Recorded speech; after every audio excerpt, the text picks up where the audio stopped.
Hi and welcome back to SC Aerial UAV. This is our first in our explainer series, and we're going to title this explainer series Troy Drones On.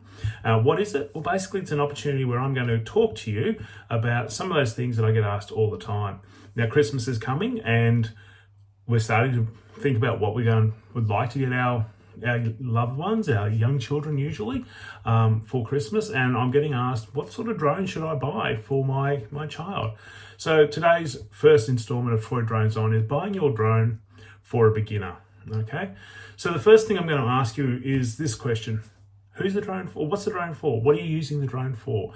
If you're using it for social media stuff, I'd probably recommend using something like this, the Neo, the DJI Neo.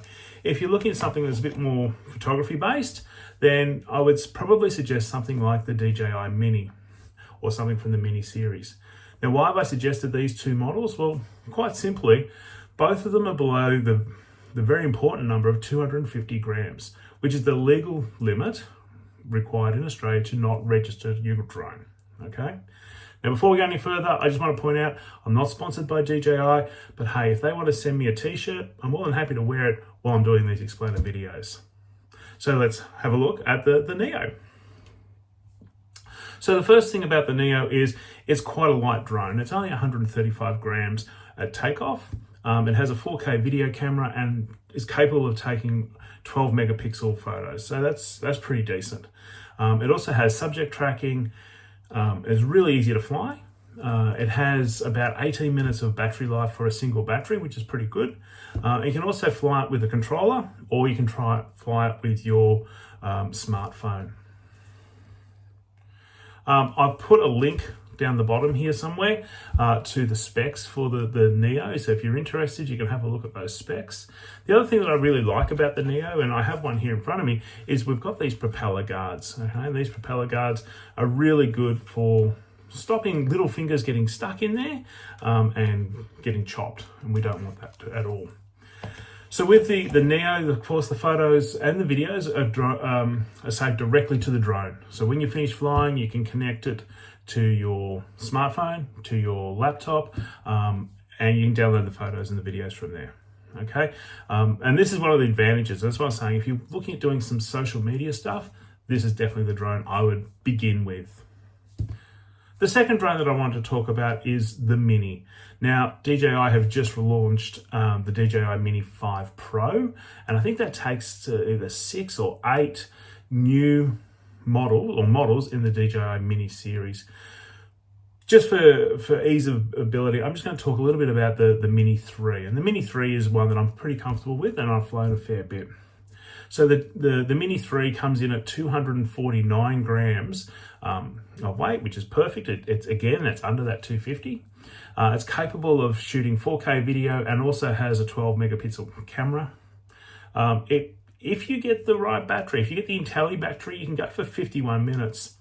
My experience, I've never been able to get that much time out of a battery. Usually I get about 30, 35 minutes. DJI in their specs, they can get up to 38 minutes on the Intelli battery, but I've not seen it. The other thing that the Mini has, it has these sensors, these downward facing sensors, which just help to avoid obstacles in obstacle avoidance. Again, I've put a link down here somewhere for the specs for the Mini 3, so you're more than welcome to have a look at those and make your own decision regarding which drone is best suited for you. Now, unlike the Neo, the Mini does not store media on board. Now, before you all jump onto the comments and say, yes, it does. Yeah, it does. You're right. There's a tiny bit of memory that is on board for storing some stuff, but that's not really going to get you anywhere. So you're better off using the micro SD card. So if you are going to go out and go down the course of getting a Mini, then you got to keep that in mind. You are going to need a micro SD card, and you are going to need to, obviously, when you're finished, have some way to download that and access that. So it's need to going onto a computer of some sort. You may also remember that for both the Neo and the Mini, I did an unboxing video, and I've put links down below for both of those two videos so you can have a look at those and help you make up your mind. So you might remember at the start of the video, I talked about both of these drones being under 250 grams. And that's because here in Australia, by law, all drones that exceed 250 grams need to be registered with CASA, and these two drones don't. And so for that reason, and almost for that reason alone, these are the two drones that I would recommend you use as a beginner, learning your craft, learning how to fly your drone, working out what you can and can't do.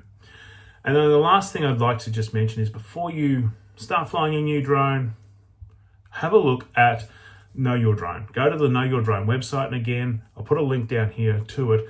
And that Know Your Drone website goes over the 12 rules that apply when flying your drone here in Australia. And it's definitely worth, as a beginner, having a look at those rules and being familiar with them. All right. So I hope you enjoyed our first video in our Explainer series today. And again, if you have any comments or suggestions, please drop them in the comments, and don't forget to like and subscribe for this channel. Thanks very much. Bye.